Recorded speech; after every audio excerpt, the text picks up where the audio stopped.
In the second video, I want to talk about some of the underlying issues that are occurring within our denomination. We have a thing called apportionments, and they're like a franchise fee almost. They're very normal practice for most denominations. And our current apportionments this year is at $25,000, which is roughly 18% of our income. And if we look at our apportionments as if it's a subscription to something like a streaming service like Netflix or Hulu's or etc., or like a magazine subscription, there's an expectation that if you pay for something, you're going to get that back in return. And if not, then you're going to just cancel your subscription. And so that access to different things that are available to us through our apportionments are first and foremost, we have the opportunity to be a part of a larger pot that gives to different missional projects. But now that access has now become more accessible through the way that the world has intertwined with itself, especially with the internet and other things. We're way more interconnected than we ever have been before. And I promise you, things like UMCOR, the United Methodist Coalition on Relief, is not going to decline a flood bucket. They're not going to decline a check from us if we leave the denomination. And furthermore, places like Henderson Settlement, where we can go and do missional trips, they're not going to decline a youth group or an adult group to go there. Things like the Emmaus Walk that some of us have already participated in, they are still, even though they know that we're working towards this affiliation, are still going to hold their reunion here in July, even if we're not a Methodist church. Apportionments do more than just that as well too. They also do two things. They pay for the conference staff, which includes currently 44 different people, to include the bishop, his cabinet, which is the district superintendent, and other support staff members, such as like the 8 people that run our finances for the entire year.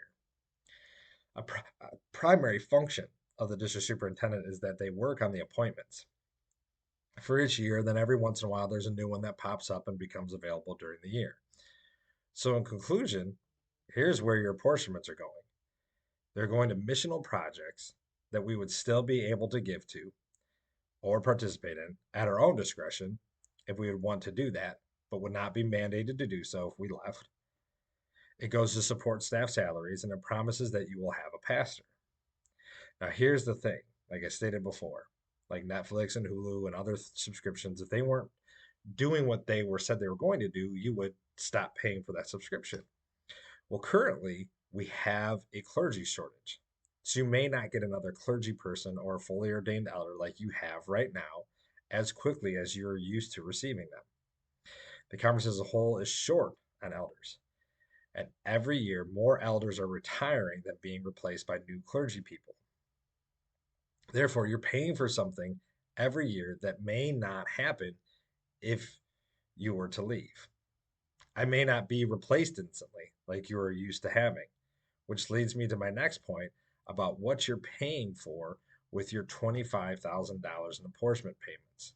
You're paying into a system that at any time can remove your current pastor, and then you are handed another pastor to the availability of what is out there for you to have that fits the conference's best efforts to what the leadership of the church thinks the church should get. That was a mouthful. We'll restate that. You're paying $25,000 a year to, at any given point, lose your pastor. And then, if that happens, or your pastor says they want to move, the conference tries their best to match the sheet to what you think you need. And they try to match it to the best availability. And that availability isn't there anymore. Here's the thing, that is my biggest issue with our denomination, especially our conference, that at any point you can lose your pastor. And to be honest, that happens far too often in congregations our size. I'm here. I want to be here. I worked hard to get here. I even declined another appointment to come here. And I'm tired of seeing pastors do well at small to medium sized churches just to be ripped out of their congregations. And then that congregation just gets a new pastor that they're handed. And your apportionments are part of that process. That leads us to a question and a concern, and that's a fair question and concern. What would you do if you needed to replace your pastor? It's a valid question.